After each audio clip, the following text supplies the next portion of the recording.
इंद्रप्रस्थ विश्व हिंदू परिषद के ई व्याख्यान माला का आज अपना यह प्रारंभ हो रहा है और इसलिए मैं समस्त विश्व हिंदू परिषद के कार्यकर्ता बंधु एवं भगिनी को हार्दिक जय श्री राम। आज से अपना यह विषय प्रारंभ हो रहे हैं और प्रतिदिन कोई न कोई श्रेष्ठ वरिष्ठ अपने अधिकारी कार्यकर्ता किसी न किसी विषय पर हम सब लोगों का प्रबोधन करने वाले हैं और इसलिए आज मैं प्रारंभ कर रहा हूं। इसका मतलब मैं शुभारंभ या उद्घाटन नहीं कर रहा हूं।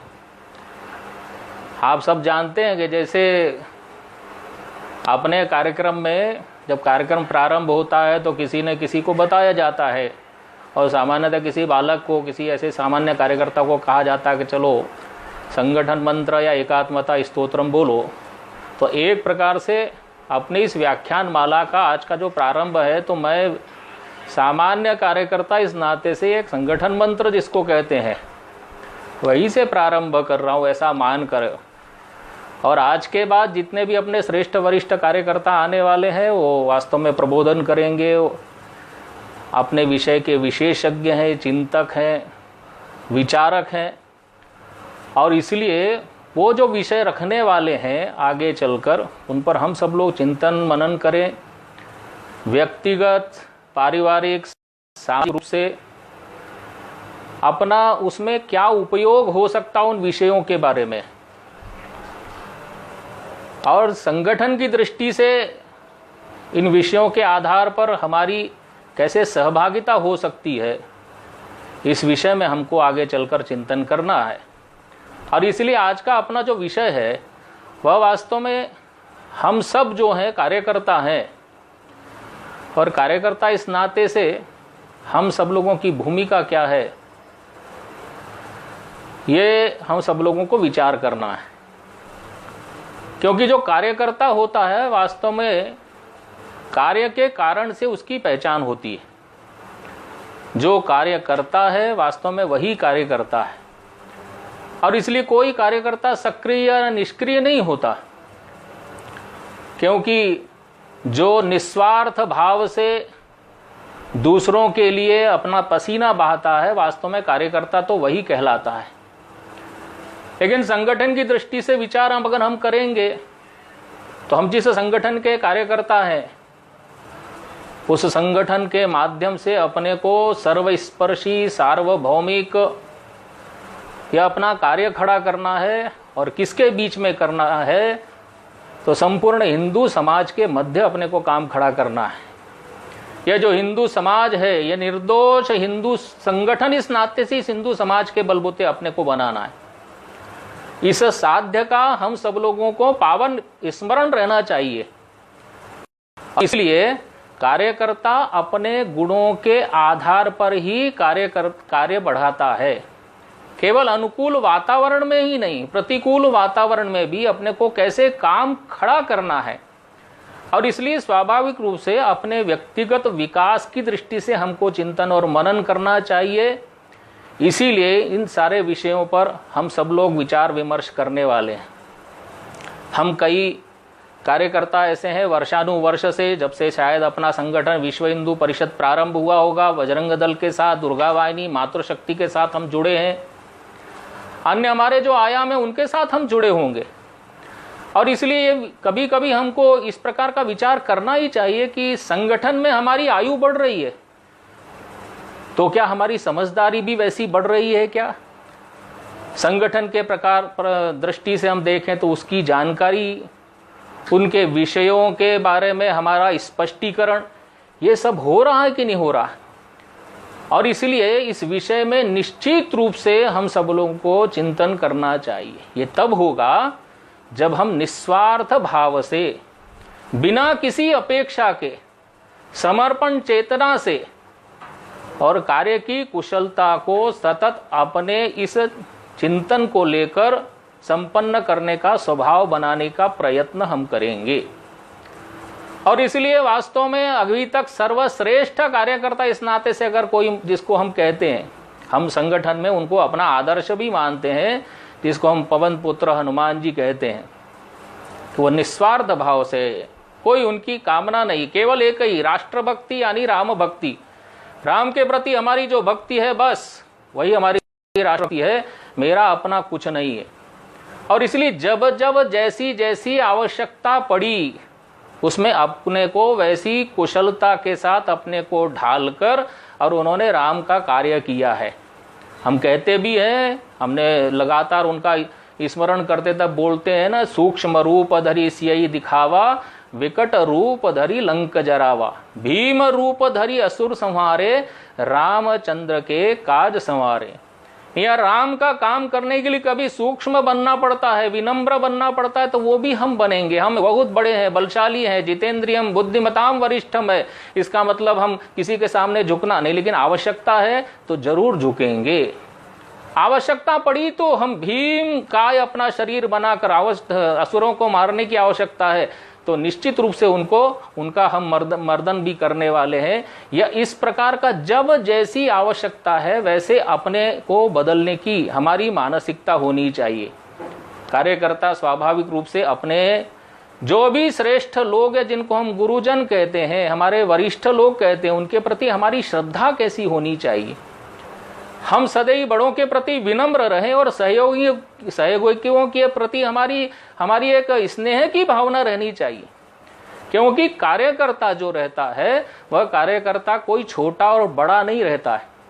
और इसलिए हम सब जानते हैं, हम जिस मूल संगठन के माध्यम से हम अपना यह संगठन प्रारंभ हुआ है, हमारा जो मातृ संगठन है, वो बाल शाखा होगी, तरुण शाखा होगी, छोटे छोटे बच्चे भी उसमें शाखा में आते हैं, लेकिन बड़ी बड़ी आयु के भी लोग उनको नाम पुकारते हैं तो यही कहते हैं सुनील जी, मनोज जी, ऐसा नाम, यानी उसको लगता है कि अरे इतने वरिष्ठ लोग हैं लेकिन कितना मुझे प्रेम के साथ मेरे को भी सम्मान देने का काम करते हैं। लेकिन ये केवल सम्मान देना यह केवल एक दिखावा नहीं है, यह स्वाभाविक स्नेह की भावना रहती है, इसके कारण से होता है। और संगठन का काम तभी बढ़ता है जब कार्यकर्ता एक शुद्ध भावना के साथ काम करता। हम गीत की पंक्ति बोलते हैं, शुद्ध सात्विक प्रेम अपने कार्य का आधार है। और इसलिए जब हमारी भावना शुद्ध रहती है, सात्विक रहती है, तो हमारे सामने जो काम है वास्तव में वो काम करना हमारा यही ध्येय रहता है। इसलिए उसके लिए हमको किसी प्रकार का कोई कष्ट होगा तो भी हम सहन करेंगे, अपमान होगा तो भी हम सहन करेंगे। और इसलिए लक्ष्मण जी का उदाहरण आता है हम सबके सामने।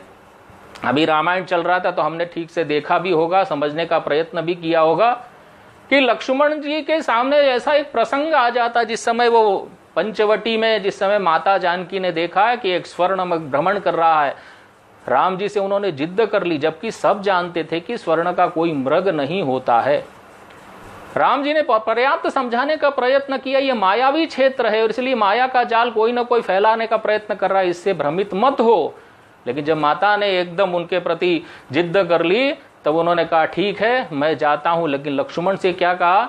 लक्ष्मण से कहा कि एक क्षण के लिए भी अपनी माता को छोड़कर कहीं जाना नहीं, इनकी पूरी सुरक्षा करना, कि वो पूर्ण क्षेत्र मायावी क्षेत्र है। लक्ष्मण ने स्वीकार कर लिया कि हाँ मैं बिल्कुल रक्षा करूंगा, जाऊंगा नहीं कहीं भाई।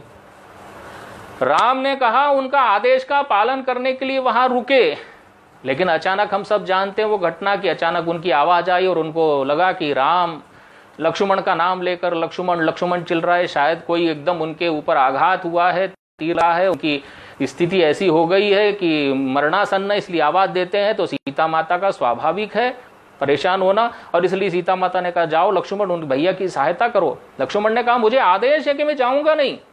बार बार कहने के पश्चात यहां तक माता बोलती है कि लगता है तुम्हारा मेरे प्रति कुछ मोह बढ़ रहा है, इसलिए मैं अकेली हूं, तुम्हारा मोह बढ़ रहा है। यह जब सुनना, अपमान सुनने के पश्चात भी, और उन्होंने कहा नहीं मैं जाऊंगा नहीं, बार बार कहने के पश्चात धर्म संकट में लक्ष्मण जी आ गए। एक तरफ इधर इस प्रकार की परिस्थिति डांट खा रहे थे, तो और बाद में उन्होंने लक्ष्मण रेखा बनाने के पश्चात जब राम के पास पहुंचे तो वहां भी उनको डांट मिली, इधर भी डांट खाई उधर भी डांट खाई। और आज की परिस्थिति में हमको सोचना चाहिए, हम सब कार्यकर्ता जब काम करने के निकलते हैं तो कई बार हमसे छोटी मोटी ऐसी गलती हो जाती है, वो वास्तव में हम जानबूझकर गलती करते नहीं। तब क्या होता, अगर उस समय पर इस प्रकार की स्थिति, आज परिस्थिति ऐसी होती तो हम क्या कहते, अरे मैं अपनी पत्नी को छोड़कर आया हूं, आपकी सुरक्षा के लिए आया हूं, लगातार जागरण करता रहता हूं, आपकी सेवा करता रहता हूं, और इसके पश्चात भी मैं डांट खाऊं।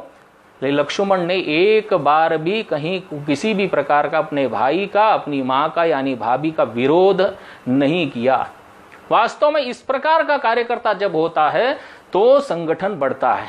और इसलिए जो काम हमको मिला है वो पूर्ण लगन के साथ करना, उसको टालना नहीं कि जो आज के जगह कल हम कर लेंगे, काल करे सो आज कर और आज करे सो अब। यह जो वास्तव में हमारे लिए इस प्रकार की पंक्ति है, यह संगठन कार्यकर्ता इस नाते से बड़ी श्रेष्ठ हम लोगों के लिए चिंतन करने के लिए है, अनुकरणीय है। और कार्यकर्ता जब तक ध्येय निष्ठ नहीं होगा, और उस ध्येय के प्रति हमारा आत्मविश्वास होना चाहिए, किसी भी प्रकार की कोई पद की लालसा नहीं, उसके कारण से हम कर रहे हैं ऐसा नहीं। हमको काम मिला है तो निश्चित रूप से इसके पश्चात हमारे लिए कोई ना कोई पद मिलेगा, और इस प्रकार का जिस संगठन में होता है तो वास्तव में वो संगठन लंबे समय तक के लिए भी नहीं चलता, और कार्यकर्ता भी निश्चित रूप से खराब हो जाता है। अब हमारा जैसा संगठन का काम है, आंदोलन अभियान हम करते रहते हैं, बड़ी बड़ी रैलियां हम करते हैं, भाषण वगैरह हमारे यहाँ होते रहते हैं, तो स्वाभाविक रूप से उसमें संख्या होनी चाहिए। लगता है नौजवानों की संख्या 200, 250 ऐसी संख्या हमारी हो गई, लगता है कि वाह वाह ये कार्यकर्ता बहुत अच्छा है। उसके मन में भी आता है कि मैं 200, 250 संख्या लेकर आया हूं तो निश्चित रूप से मुझे कोई ना कोई पद मिलना चाहिए। इस मानसिकता से काम करने वाला कार्यकर्ता कभी भी स्थायी रहता नहीं। और इसलिए काम करते समय हमारे कार्य में सातत्य होना चाहिए। हम बोलते भी हैं, सत्य का आधार लेकर हम हिमालय से खड़े हैं, शील में औदार्य में हम विश्व से सबसे बड़े हैं। ऐसा विश्वव्यापी अंतरराष्ट्रीय अपना यह संगठन है जो सत्य का आधार लेकर, इसमें चरित्र की महानता है, प्राथमिकता है। और इस प्रकार के संगठन के कार्य होने के नाते निश्चित से हमारे वो गीता का जो एक अध्याय है, और उस अध्याय में एक दो पंक्तियां जो आती हैं, जो श्लोक है, मुक्त संगो अनहमवादी धृत्युत्साह समन्विता सिद्ध सिद्ध्यो निर्विकार कर्ता सात्विक उच्यते। इसका तात्पर्य है कि हम मुक्त संगो यानी आसक्ति से रहित, किसी भी प्रकार की किसी में आसक्ति नहीं, यही काम मैं करूंगा, यही व्यक्ति के साथ मैं करूंगा, इसी स्थान पर मैं करूंगा, यह ठीक नहीं है। अहंकार मुक्त होकर अपने वचनों को अहंकार मुक्त बनाना। हमारे मन में कभी कभी इस प्रकार का आ जाता है कि नहीं ये तो काम मैंने किया है, देखिए कैसा है भाई साहब, जरा बताइए, मैंने इतना अच्छा भाषण दिया, जरा बताइए, मैंने इतना अच्छा मंच का सज्जा की है, जरा बताइए। ऐसा जब होता है तो निश्चित रूप से व्यक्ति में विकार है, ये दिखाई देता है। हनुमान जी कहते हैं कि हनुमान जी ने जिस समय लंका में सीता माता को खोजने के लिए गए, कितनी बाधाएं पार करके गए। 3 बाधाएं उनके सामने थी कि वहां पर सुरसा उनके सामने आ गए, उन्होंने परीक्षा ली है। मैनाक पर्वत आ गया, उसने लालच दिया कि विश्राम कर लो। एक राक्षसी और आ गई, उसने कहा कि मेरा तुम आहार हो। तीनों को पार करने के पश्चात लंकिनी को भी उन्होंने मोक्ष दिया, यानी स्वर्गारोहण की दिशा दिखाने के पश्चात लंका में सीता माता की खोज की, लंका को जलाया, संदेश दिया। ये सारा सब कुछ करने के पश्चात जिस समय लौटे, वापस लौटने के पश्चात निश्चित रूप से उनकी प्रशंसा होना स्वाभाविक है।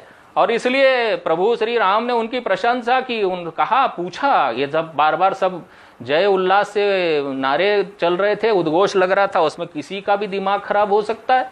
और इसलिए प्रभु ने स्वयं पूछा, कहो कपि रावण पालित लंका, कही विधि देहु दुर्ग अति बंका। प्रभु प्रसन्न जाना हनुमाना, बोला वचन विगत अभिमाना। उन्होंने पूछा कि बताओ लंका कैसे जलाई, इतने बड़े बड़े दुर्ग इस प्रकार की थी कि बिल्कुल कोई उसमें प्रवेश नहीं कर सकता। उसके पश्चात भी तुमने उसको खाक एकदम राख बना दिया, भस्म कर दिया।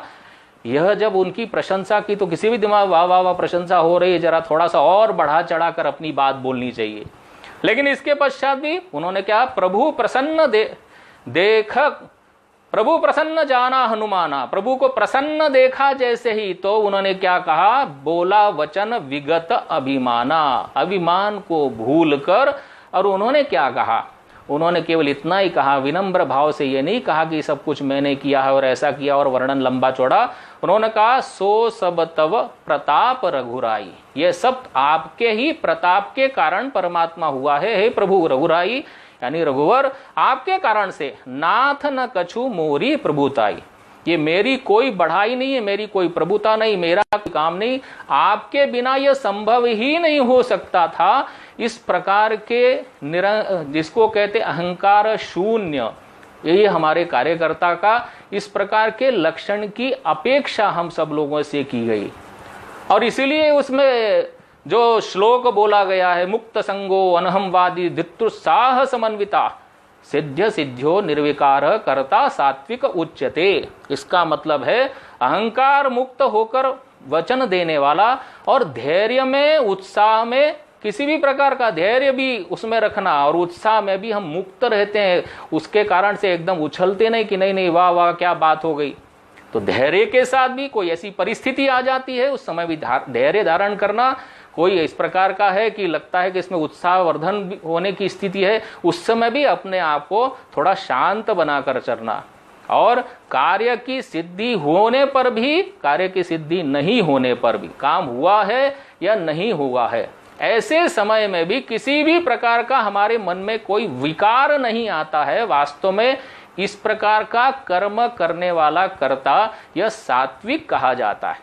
कभी कभी अहंकार में जब हम बोलते हैं तो कभी कभी हम वचन ऐसे बोल देते हैं, हम घोषणा कर देते हैं ये करेंगे हम वो करेंगे, करते भी हैं, लेकिन वास्तव में उसमें सातत्य होता है क्या, पवित्रता होती है क्या, ईमानदारी होती है क्या। और इसलिए एक उदाहरण ऐसा आता है कि एक व्यक्ति परमात्मा के पास जाता था, बड़ा व्यापारी था, उसको व्यापार में लाभ नहीं हो रहा था, तो भगवान के दरवाजे पर जाकर कहता था, भगवान जी मुझे अगर लाभ हो जाएगा, इतना हो जाएगा, ऐसा हो जाएगा, तो मैं आपके दरवाजे पर एक घोड़ा समर्पित करूंगा। ऐसा वो बोला। बार बार कहने के कारण से जब उसने कहा तो निश्चित रूप से किसी भी कारणवश उसको बहुत सा अपने व्यापार में लाभ हो गया। अब उसको ये तो लगा कि भगवान के सामने वचन देकर आया हूं, और वचन देकर आया हूं। उस समय पंडित जी भी सुन रहे थे, पुरोहित वहां के 2-4 लोग सुनते रहते थे, वो क्या कहेंगे कि अब मुझे लाभ हो गया है तो ये घोड़ा चढ़ाना ही चाहिए। लेकिन उसके मन में बात है कि अगर नहीं भी चढ़ाएंगे तो भगवान जी पूछने वाले हैं क्या। दोनों चीजों में उसके मन में एक इस प्रकार का अंतर्द्वंद चलने लगा, तो उसने कहा कुछ तीसरा रास्ता खोजना चाहिए। तो इसलिए बाजार में गया, तो चलते चलते उसको ध्यान में आया, जो अपने यहाँ के जरा कुछ कुशल लोग होते हैं ना, जरा दिमाग लगाते हैं कैसे इसमें से बचा जाए, और इसलिए घोड़े के ऊपर एक बिल्ली बैठा दी और निकला लेकर। अब पुराने कालखंड का समय, तो उसने कहा कि घोड़ा खरीदो घोड़ा खरीदो घोड़ा खरीदो, 1000 रुपए में घोड़ा खरीदो। ऐसा लोगों ने कहा 1000 रुपए में घोड़ा मिल रहा है, ये बहुत बड़ी बात है, कैसा हो सकता है। लोग लाओ भाई हम खरीद सकते हैं, तो बोले नहीं, लेकिन इसके साथ में बिल्ली को भी खरीदना पड़ेगा जो ऊपर बैठी है। तो बोले ठीक है बिल्ली को भी खरीद लें, जो घोड़ा 1000 है तो बिल्ली कितने पैसे में होगी। तो उन्होंने कहा बिल्ली 20,000 रुपए की है। बोले बिल्ली 20,000 रुपए की, 1000 का घोड़ा, ऐसे कैसे संभव हो सकता है। लेकिन उसको तो बेचना था, और इसलिए बेचते बेचते उसने कहा कि जब तक बिल्ली नहीं खरीदोगे तब तक घोड़ा नहीं खरीद सकते। अंततोगत्वा क्या हुआ, जो घोड़ा उसको बेचना ही था, इस प्रकार का घोड़ा लेकर मार्केट में निकला था, और किसी ने कहा चलो ठीक है तुम्हारा घोड़ा अच्छा है हम खरीद लेते हैं, 21,000 रुपए में उसको दिए, और घोड़ा और बिल्ली ले लिया। अब बिल्ली तो उसने छोड़ दी और घोड़ा लेकर वो व्यक्ति चला गया होगा। बाद में वास्तव में सही देखा जाए तो घोड़े की कीमत ही 21,000 से ज्यादा होगी। 21,000 उसको मिल गया, तो अब पूरा का पूरा उसको पैसा चढ़ाना चाहिए था, लेकिन उसने अपनी बुद्धि के माध्यम से और जो पैसा कमाया था वो भगवान जी के सामने जाकर 1000 रुपए उन्होंने चढ़ा दिया। कारण क्योंकि वो तर्क दे सकता है, तर्क उसने दिया कि 20,000 रुपए तो वास्तव में बिल्ली के थे, 1000 रुपए तो ये घोड़े का है, मैंने जो बोला है वह करके दिखाया। और इसीलिए शास्त्र कहता है कि काम करते समय, संगठन का विशेषकर हम जब काम करते हैं उसमें हमारे में सातत्य होना चाहिए। जो हम बोलते हैं वैसा हम कार्यकर्ता हैं क्या, हमारा कर्म उस प्रकार का है क्या। और इसलिए शास्त्र ने कार्यकर्ता के लिए कहा 10 प्रकार के गुण हमारे में होना चाहिए। धृति क्षमा दमो अस्तेयम शोचम इंद्रिय निग्रह धीर विद्या सत्यम अक्रोधो दशकम धर्मम लक्षणम। ये 10 धर्म के लक्षण कार्यकर्ता के अंदर होना चाहिए। राष्ट्रीय स्वयंसेवक संघ के जो स्वयंसेवक हैं वो भी प्रतिदिन की प्रार्थना जब करते हैं तो अपेक्षा अपने लिए मांगते हैं परमात्मा से कि 5 प्रकार के गुण अगर मुझे मिलेंगे, 5 प्रकार के गुणों के आधार पर ही निस्वार्थ भाव से समाज का, धर्म का, राष्ट्र का मैं सेवा का कार्य और रक्षा का काम मैं कर सकता हूं। देश, धर्म, राष्ट्र, समाज का काम करना है तो मुझे 5 प्रकार के गुण परमात्मा दो। ये प्रतिदिन हम प्रार्थना करते हैं और हम अपेक्षा करते हैं कि ज्ञान है, अजय शक्ति है, शील है, अक्षय ध्येय निष्ठा है और ये वीर व्रत है। ऐसे गुणों के आधार पर हम समाज का काम करने के लिए निकलते हैं। और इसलिए जब इस प्रकार के गुण हमारे में आ जाते हैं तो कभी कभी अपने को लगता है कि हमसे ज्यादा कोई श्रेष्ठ है नहीं, मैं तो बहुत कुछ जानता हूं, मेरे में 10 प्रकार के गुण है, मेरे में 5 प्रकार का मैंने वरदान ले लिया है, मैं ऐसा बोल सकता हूं, मैं वैसा कर सकता हूं, मुझमें इतना बल है। ऐसा होने के पश्चात कभी कभी व्यक्ति का बुद्धि भटकने लगती है और इसलिए ऐसे समय में फिर अपने को लगता मैं ही कर रहा हूं। लेकिन ध्यान में रखना कि कोई भी सफलता अगर अपने को मिलती है तो उसका श्रेय अपने सहकारी कार्यकर्ताओं को देना चाहिए। इसका तात्पर्य है कि जो कुछ भी है वो संगठन का है, संगठन के कारण से मुझको ये सब मिला है। व्यक्तिगत रूप से हम प्रयत्न जरूर करते हैं लेकिन है संगठन के कार्यकर्ता और इसलिए सब मिलकर हम कर रहे हैं, इसलिए हमारा जय जयकार होती है। इसको कहते हैं टीम वर्क, टीम भावना, सबको लेकर चलना, इसलिए सबका विकास इसमें अपने को चिंता करनी चाहिए। दूसरा है, हम कई वर्षों से लगातार काम करते करते अपने को ये लगने लगता है कि अब तो मैं ही हूं और कोई दूसरा है नहीं। तो इसमें ध्यान रखना है कि कार्यकर्ता वही श्रेष्ठ माना जाता है वो काम करते करते अपना विकल्प खोजना शुरू करे। उसको उत्तराधिकारी शब्द बोलना ठीक नहीं, लेकिन हम जो दायित्व में है, जिस प्रकार के भी दायित्व में है, क्या इतने दिनों से काम करते करते मैंने एक नए कार्यकर्ता को तैयार किया, यह सोचने की आवश्यकता। और इसलिए वर्तमान हमारे माननीय सरकारवा जी ने 5 प्रकार की बातों के आधार पर कार्यकर्ता सीखना चाहिए, सीखे, कार्यकर्ता को तैयार करना है, उसके लिए 5 प्रकार के सूत्र बताए हैं। उन्होंने कहा एक श्रवण के माध्यम से, दर्शन के माध्यम से, अनुभूति के माध्यम से और कार्यकर्ता के सानिध्य के माध्यम से। यानी श्रवण करें, सुनकर हम कार्यकर्ता निर्माण हुई। हम दर्शन से किसी कार्यकर्ता, बड़े हमारे श्रेष्ठ अधिकारी हैं, बहुत से ऐसे कार्यकर्ता हैं, वास्तव में उनको देखने के पश्चात लगता है कितने वर्षों से ये काम कर रहे हैं, किसी प्रकार का कोई स्वार्थ नहीं इनका, घर परिवार को छोड़कर सारा पसीना बहाते हुए अपनी चिंता नहीं करते, लेकिन समाज, देश, धर्म, राष्ट्र के लिए लगातार संगठन का काम कर रहे हैं। अनुभूति के आधार पर और सानिध्य से कार्यकर्ता की विकास की बात अपने अधिकारी कहते हैं। इसी के साथ साथ और भी बताया है, एक चिंतन हमारा बढ़ रहा है कि लगातार काम करते करते तो हम जैसे पहले थे आज भी वैसे ही हैं, इस बारे में अपने को विचार करना चाहिए। दूसरा, जिस संगठन के कार्यकर्ता है उस दृष्टि से हमको जानकारी का दायरा भी बढ़ाना चाहिए। हमारी जानकारी लगातार बढ़नी चाहिए। जिस भी क्षेत्र में हम संगठन में किसी भी प्रकार का दायित्व है, कोई विश्व हिंदू परिषद है, बजरंग दल है, आयामों का है, और इसके साथ साथ समाज में जानकारी, देश धर्म की जानकारी, हमारी क्षेत्रों की जानकारी, अलग अलग समसामयिक विषय उसकी जानकारी हमारी बढ़ती जानी चाहिए। दूसरा, समझदारी हमारी बढ़नी चाहिए, काम कैसे करना इसकी समझदारी और काम करने की कुशलता हमारी बढ़नी चाहिए। इसके साथ साथ केवल हम संगठन ही निर्माण करना ऐसा नहीं है, तो संगठन के साथ साथ हमको समाज के लिए जो हमको जिम्मेदारी बड़ी है, तो संगठन के माध्यम से समाज का काम करना, यह भाव और श्रद्धा के साथ अपने को काम करना, ये हमको विशेष चिंता करनी चाहिए। इस प्रकार क्या गुणों का विकास अपने में करने की आवश्यकता है। निश्चित रूप से ये सब काम करते करते स्वाभाविक रूप से बड़ी समस्याएं हमारी सामने आती हैं, तो कार्यकर्ता को विशेष चिंता करनी पड़ती है कि ये समस्याओं का निराकरण करने के लिए हमारे पास किस प्रकार के कौन से प्रयोग कर सकते हैं।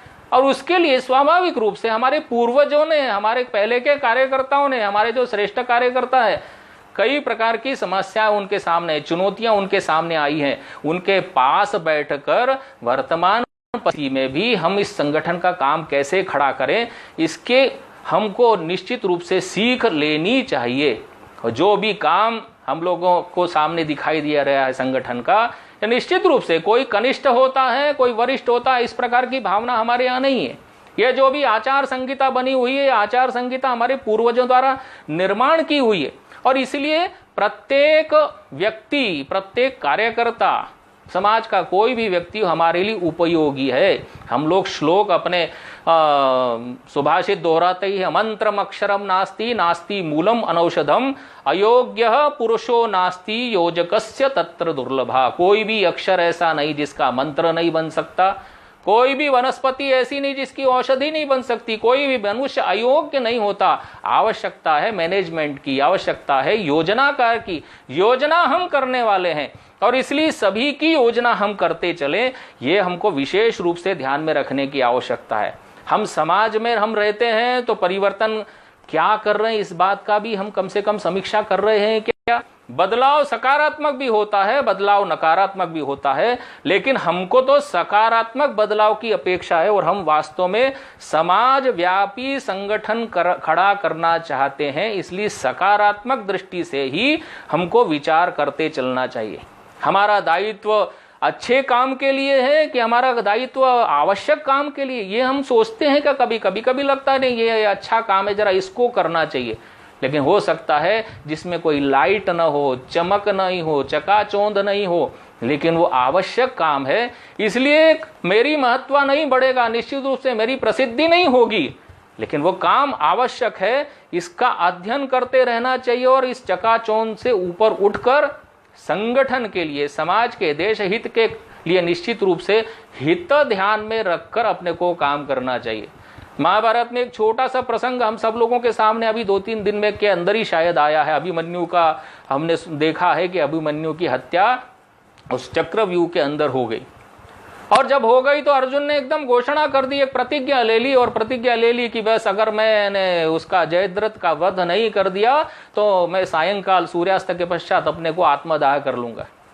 ये प्रसंग हम सब जानते, लेकिन विषय दूसरा इसके साथ जुड़ा हुआ। कृष्ण ने अर्जुन को डांटा कि वास्तव में तुम व्यक्तिगत नहीं हो, यह धर्म और अधर्म के युद्ध में तुम एक स्थायी स्तंभ हो, तुम सेनापति हो, तुम महत्वपूर्ण व्यक्ति हो, लेकिन तुम संगठन के हो, धर्म के लिए तुम युद्ध कर रहे हो, केवल अपने व्यक्तिगत के लिए नहीं कर रहे हो। तुम्हारे पुत्र की हत्या हो गई इसलिए तुमने संकल्प अपना ले लिया, तो अगर मान लो कि अगर तुम सूर्यास्त तक तो तुमने उसको जयद्रथ को नहीं पा पाया, तो धर्म का युद्ध, अधर्म का जो अधर्म का युद्ध चल रहा है, हो सकता है कि धर्म हार जाए और अधर्म जीत जाए, क्योंकि तुमको तो आत्मदाह करना पड़ेगा। और इसलिए ऐसे समय हमें अपने को सबको विचार करना चाहिए कि हमारा व्यक्तिगत नहीं है, ये व्यक्तिगत अपने हित के बारे में नहीं, संगठन समाज के हित में क्या है इसके बारे में हमको निश्चित रूप से अपने को चिंतन मनन करते रहना चाहिए। और समाज हमको स्वीकार करता है, इतने वर्षों से काम करते करते अपने को क्या लगता है कि समाज हमको स्वीकार करता है कि हम समाज को स्वीकार करते हैं, या हमने कभी कभी ऐसा लगता है कि हमने समाज में अपने आप को किलाबंदी के अंदर बंद कर रखा कि नहीं, हमारा ये दायरा, इससे ज्यादा नहीं, हमारी एक निश्चित है, हमारी जो सीमाएं हैं वही निश्चित, हमारी एक निश्चित संविधान बना हुआ, इससे आगे दाएं बाएं हम नहीं जाएंगे। हमको सोचना पड़ेगा कि हम जन संगठन है, संपूर्ण हिंदू समाज को लेकर अपने को चलना है। इसलिए देश काल परिस्थिति के अनुसार कभी न कभी किस प्रकार की परिस्थिति आ सकती है और उस परिस्थिति का सामना हमको करना है, उस परिस्थितियों में अपने को सहभागी भी होना, उसके लिए अपने संविधान को बदलने की आवश्यकता नहीं है, लेकिन अपने को सामंजस्य बैठाने की आवश्यकता हो सकती है। यह अपने को ध्यान में रखना है। कहते हैं कि एक संत यात्रा जिस समय चल रही थी तो संत सब त्यागी बैरागी संत हम सब जानते हैं, घर बार सब माया मोह छोड़कर चलने वाले ऐसे साधु सन्यासी चले जा रहे थे। एक स्थान पर जंगल से आगे की यात्रा थी तो सामने एक पहाड़ी थी, वहां देखा कि पहाड़ी के नीचे तलहटी में जब ये साधु सन्यासी जब पहुंचे तो उसमें वृद्ध भी थे, नौजवान भी थे, नवयुवक भी थे। और जब चलने लगे तो देखा अचानक कि एक बूढ़ी माई एक छोटी अपनी एक तरुणी बच्ची के साथ, बेटी के साथ बैठी हुई थी। आंखों में उसके आंसू थे। स्वाभाविक साधु महात्माओं ने पूछा क्या हो गया, तुमको भूख लगी है, पानी की आवश्यकता है? तो उन्होंने कहा नहीं, ये सारा तो मेरे साथ में है, लेकिन इसके पार, इस पहाड़ी के पार मुझको जाना है, और ये बेटी चलते चलते थक गई है, मुझ में इतनी ताकत नहीं कि मैं इसको गोद में उठाकर ये पहाड़ी पार कर सकूं। क्या करना चाहिए सोचने में हम सब लोग, वो साधु सन्यासी परेशान होगी, करें तो क्या करें, क्योंकि वो तरुणी को गोद में उठाकर लेकर जाना, तो हम तो त्यागी बैरागी हैं, ब्रह्मचारी हैं, निश्चित रूप से हमारे ऊपर लोकोपवाद हो सकता है, हंसी हो सकती है। यह सोचकर राम राम करते हुए जैसे ही आगे बढ़ने लगे, तब तक देखा कि एक युवा सन्यासी, उसने उस बच्ची को अपनी पीठ पर बैठा लिया और बूढ़ी माई से कहा चलो माई, मैं तुम्हारे साथ साथ चलता हूँ, इस बेटी को उस पार छोड़ देता हूँ। साधु सन्यासी उस समय जब वो चलने लगा तो बोले कुछ नहीं, लेकिन मन में गुस्सा तो था ही। अब चलते चलते चलते जब पार हो गए, वहां उसको छोड़ दिया उसने। बूढ़ी माई ने धन्यवाद दिया, जो भी आशीर्वाद देना था दिया, और सब अपने अपने ठिकाने वो चले गए। तो साधु सन्यासियों की यात्रा आगे चलती रही। लेकिन लगातार यात्रा चल रही थी, तो उसमें से जो बूढ़े सन्यासी थे, जो उनके वरिष्ठ सन्यासी थे, लगातार उसको कोसते रहे, तुमने गलत किया, ब्रह्मचारी हो, तुमने लड़की को हाथ लगाया, पीठ पर बैठाया, ये किया वो किया। करते करते करते बहुत दूर जब हो गया, तो वहां पर उस युवा सन्यासी के मन में जो बात थी, यानी उससे, और उसने तुरंत कहा अपने सन्यासी जी से, महाराज गुरुवर, कि मैं तो केवल उस पहाड़ी पर चढ़कर और नीचे उतरते तक ही उसको पीठ पर लादे था, उस तरुणी को, लेकिन आप तो महाराज अभी तक उसको पीठ पर लादे घूम रहे हो। इसका तात्पर्य यह है कि वास्तव में आवश्यकता पड़ने पर हमको क्या कुछ करना पड़ सकता है, अपनी मर्यादा की सीमा में रखकर, आवश्यक ये है। लेकिन इसके पश्चात भी हमको ये ध्यान में रखना है कि ये सारी चीजें समाज में रहते हुए अगर आवश्यक है तो हम करके दिखाएंगे। तो इसीलिए उन्होंने अपने गुरुवर से कहा कि आप अभी तक उसको लादे में वहीं छोड़ दिया, यानी उसके प्रति हमारा कोई मन में लगाव नहीं है। काम जरूर किया, लेकिन लगाव हमारा उसमें नहीं है। ये हमको विशेष रूप से, इसलिए कार्यकर्ता के बारे में बोलते समय कि कार्यकर्ता हमारा हर समय सकारात्मक विचार करके चले। किसी भी प्रकार की भावना, कोई भी विषय आता है, कार्यकर्ता के बारे में, समाज के बारे में, कार्यक्रमों के बारे में, कार्य के बारे में, कार्य क्षेत्र के बारे में, हर समय हमको पॉजिटिव विचार करके चलना चाहिए। निश्चित रूप से समाज में काम करते समय न जाने कैसे कैसे लोग मिलते हैं, कभी विरोध करने वाले, षड्यंत्र करने वाले भी मिलते हैं, हमारी निंदा करने वाले, हमारे ऊपर आरोप लगाने वाले भी मिलते हैं। लेकिन कभी कभी जो आरोप लगाते हैं, कोई निंदा करने वाले, उनके प्रति, उनके मन में भी संगठन के प्रति भी है, और संगठन के माध्यम से समाज का काम होना चाहिए, इस प्रकार की भावना रहती। इसलिए शायद वो अपनी उलझनों को, अपने अंदर के फ्रस्ट्रेशन को हमारे सामने बोलते हैं।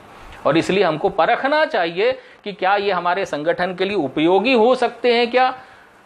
इसलिए भूल से भी वो संगठन के लिए उपयोगी अगर कहीं थोड़ा बहुत भी लगता है कि इनमें अंश है कुछ काम करने का, देश धर्म राष्ट्र समाज का, तो उनको हम अपने काम के लिए उपयोगी बनाने का काम करना चाहिए। और इसलिए कहते हैं, बाबा तुलसीदास जी ने एक जगह कहा है, तुलसी जाके मुख से धोके उन निकसत राम, बाके पग की पगतरी मेरे सिर को चाम। इसका मतलब राम के प्रति भक्ति खंड का विषय है। जिस समय अकबर की जय जयकार होती, ऐसे समय में राम लीलाएं करके, राम की कथाएं करके, जय जयकार करते करते, और बहुत विरोध होने के पश्चात भी मन में था लोगों के, इसलिए राम का विरोध भी करते थे, तो वो कहा करते थे नहीं, वो भी राम का भक्त बन सकता है।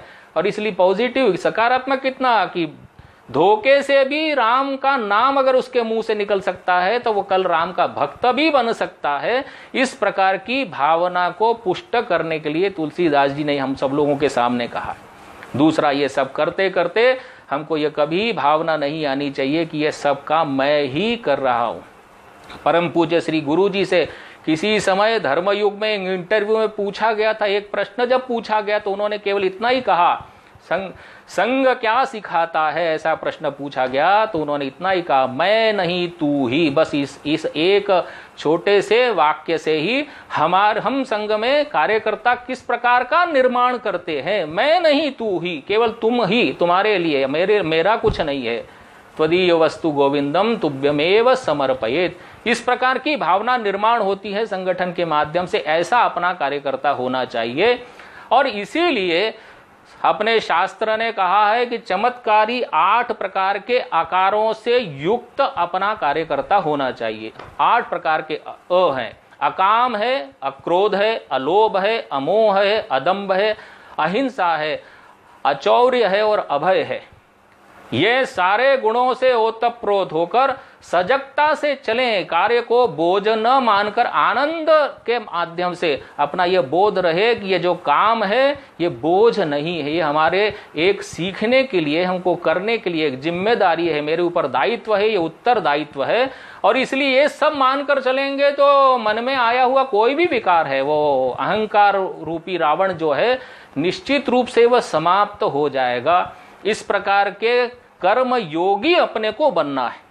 और कर्म योगी अपने को बनना है तो हमें कुछ न कुछ परिवर्तन यह काम करते करते जब दिखाई देता है तो निश्चित रूप से अपने हृदय के अंदर जो अंगार है वो जब बनाकर रखना पड़ता है, लेकिन सिर को ठंडागार बनाकर रखना पड़ता है। अपनी वाणी विनम्र हो, इसलिए कहते हैं कि मुंह में शक्कर हो, लेकिन सतत प्रवास हमारा चलता रहे, इसलिए पैर में चक्कर। इस प्रकार का हमारा कार्यकर्ता जिस समय बनेगा तो निश्चित रूप से संगठन का कार्य आगे बढ़ता है। और इसलिए 2 बातें केवल इतनी है कि अपने संगठन के एक वरिष्ठ कार्यकर्ता ने 2 सूत्र अपने को बताए। अंग्रेजी में वो है जिसको कहते हैं टेप, TAPE। टेप का मतलब है मापक यंत्र है।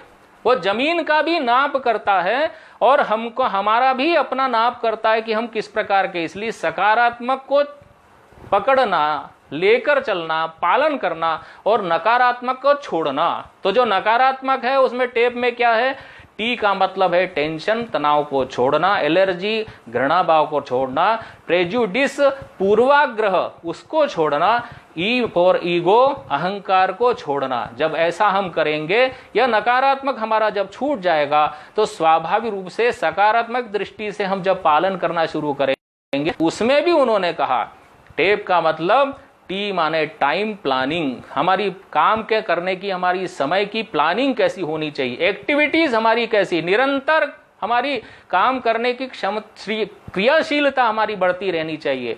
पी फॉर प्लानिंग है, कार्य करने की योजना हमको ठीक ढंग से बनानी चाहिए। और ई फॉर एफिशिएंट माने हमारी कुशल कार्यकर्ता बनने की प्रक्रिया, उसमें हम एक्सपर्ट हो जाएं। ये हमको, ये आदमी नापने का है और जमीन नापने का, दोनों का काम आता है, लेकिन ये टेप हमारे हमको नापने के लिए है। और इस प्रकार का जब कार्यकर्ता हम बनते हैं तो निश्चित रूप से हम पूर्ण गुणयुक्त बनने की प्रक्रिया केवल एक भाषण से, एक बौद्धिक से, एक पुस्तक पढ़ने से, एक ग्रंथ से, किसी देवालय में जाने से नहीं होता, किसी पुरोहित के पास बैठने से ही नहीं होने वाला है। निश्चित रूप से हम लगातार इसकी प्रक्रिया चालू रखेंगे तभी यह संभव हो सकता है। और इसलिए हम सब कार्यकर्ता मिलकर प्रतिदिन जिस प्रकार का जो विचार हमको प्राप्त होने वाला है, मिलने वाला, उसके बारे में चिंतन मनन करते हुए व्यक्तिगत रूप से, सामाजिक रूप से, पारिवारिक रूप से, देश धर्म राष्ट्र समाज के लिए मेरी क्या उपयोगिता हो सकती है, उसके बारे में हमको चिंतन मनन करना। इतना ही मेरा आप सब लोगों से निवेदन है। आप सब लोग इतना जरूर ध्यान में रखें। आज मैं कार्यकर्ता इस नाते से आपके सामने बोल रहा था, इसलिए जो भी अपने को लगता है इसमें कुछ जोड़ना है, कुछ इसमें बताना है, कुछ संशोधन करना, कुछ कमेंट्स देना, उसको जरूर देना चाहिए। लेकिन आज के बाद कल से जितने भी हमारे श्रेष्ठ वरिष्ठ अधिकारी बोलने वाले हैं, किसी एक एक विषय पर वो पारंगत है, वो विषय रखेंगे तो उसका चिंतन मनन करते हुए अपने व्यक्तिगत जीवन के लिए, संगठन के लिए उपयोगी बना सके। इतना ही आप सब लोगों को बोलते हुए मैं अपनी वाणी को विराम देता हूं। जय श्री राम।